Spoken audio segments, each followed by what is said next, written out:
Shalom, perkenalkan nama saya Esti Dalen Aplugi dengan NIM 1.01.2022.0069 kelas B semester 3 Prodi Pak. Di sini Demi memenuhi tugas UTS mata kuliah Etika Kristen tentang kasus yang sedang terjadi di Kota Kupang. Saya memilih sebuah kasus yang berjudul Penikaman di Oesapa Kupang, satu pemuda tewas. Pada hari Minggu tanggal 24 September 2023, kasus penikaman menewaskan seorang pemuda di Jalan Esanita, RT 21 RW 8, Kelurahan Oesapa, Kecamatan Kelapa Lima, Kota Kupang. Penyebab terjadinya kasus tersebut diduga karena adanya salah paham. Korban yang tewas ditikam teridentifikasi bernama Yohanes dan Bosco Padalani berumur 23 tahun. Sementara itu, terdapat salah satu korban lainnya bernama Rafael yang juga mendapat penganiayaan dari pelaku hingga mengalami luka lebam di bagian pelipis bagian kiri. Hal ini disampaikan Kapolsek Kelapa Lima Polresta Kupang Kota AKP Zeminoke kepada awak media di ruang kerjanya. Pada Minggu 24 September 2023, Kapolsek Zemi membenarkan benar terjadinya kasus pembunuhan di Kelurahan Oesapa yang menewaskan seorang pemuda. Kronologi awal berdasarkan keterangan para saksi, AKP Zemi mengatakan kejadian awal korban Rafael bermasalah atau salah paham dengan seorang pelaku.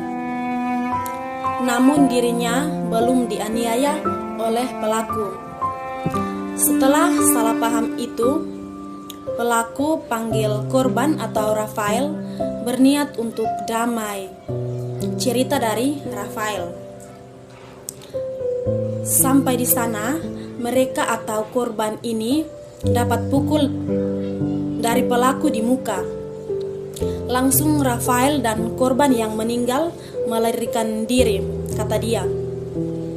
Lanjut disampaikan, korban yang meninggal dunia pun lalu memanggil dua rekan lainnya di kos untuk pergi ke TKP awal. Sampai di TKP, perkelahian pun terjadi hingga korban meninggal dunia. Menurut dia, kasus tersebut terjadi karena adanya salah paham antar pelaku dan teman perempuan dari para korban. Kejadian awalnya sekitar pukul 18.00 WITA. Itu terjadi karena salah paham karena senggolan motor antara teman perempuan dari para korban hingga berkelanjutan salah satu korban tewas, ungkapnya. Hingga saat ini, pihak masih melakukan penyelidikan terhadap pelaku penikaman tersebut. Korban yang ditikam merenggang nyawa langsung di TKP. Korban pun dibawa ke RSB Titus Ulik Kupang untuk diotopsi. Nah, dari kasus tersebut saya akan menjelaskan menggunakan unsur 5W tambah 1H, di mana 5W itu what, who, when, why, where, and how, yang artinya apa, siapa, kapan, mengapa, di mana, dan bagaimana. Yang pertama, apa yang menyebabkan kasus tersebut terjadi? Yang menyebabkan kasus tersebut terjadi diduga karena adanya kesalahpahaman. Yang kedua, siapa saja yang terlibat dalam kasus tersebut? Yang terlibat dalam kasus tersebut ialah Yohanes dan Bosco Padalani atau korban, Rafael atau korban, dan lainnya. Yang ketiga, kapan kasus tersebut terjadi? Kasus tersebut terjadi pada hari Minggu, tanggal 24 September tahun 2023 sekitar pukul 18.00 WITA. Yang keempat, mengapa kasus tersebut terjadi? Kasus tersebut terjadi karena salah paham karena senggolan motor antara teman perempuan dari para korban hingga berkelanjutan salah satu korban tewas. Yang kelima, di mana kasus tersebut terjadi?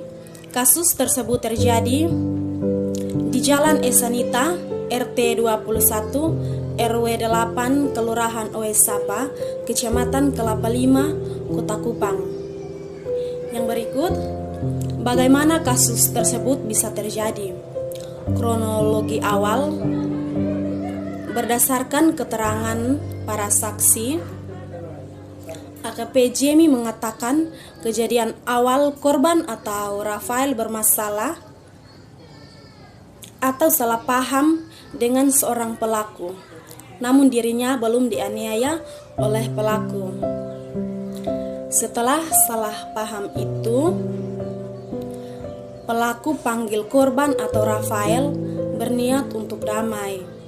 Setelah tiba di sana, mereka atau korban tersebut ini dapat pukul dari pelaku di muka.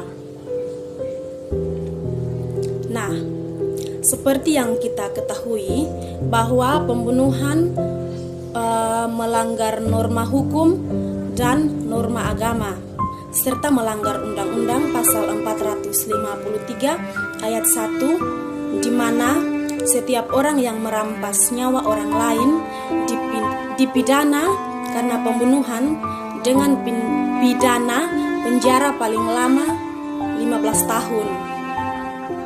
Begitu banyak firman yang berkaitan dengan pembunuhan, dan salah satunya terdapat dalam Injil Matius pasal 5 ayatnya yang ke-21 yang berbunyi, "Kamu telah mendengar yang difirmankan kepada nenek moyang kita, jangan membunuh. Siapa yang membunuh harus dihukum." Jadi dari kasus tersebut saya dapat menganalisa bahwa kasus tersebut melanggar aspek-aspek moral, di mana aspek yang pertama yaitu aspek kognitif. Aspek kognitif itu berbicara tentang di mana semua pemikiran yang negatif termasuk dosa. Pemikiran negatif yang dimaksud ialah ketika pelaku berpikir untuk membunuh korban.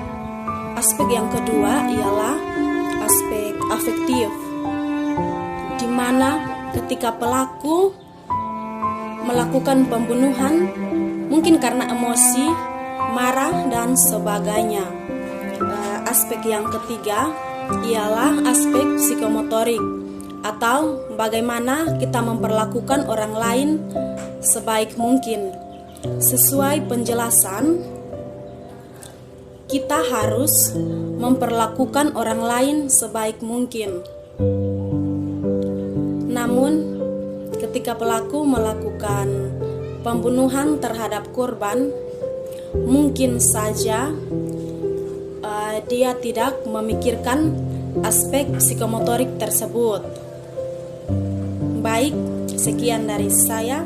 Terima kasih. Shalom, Tuhan Yesus memberkati.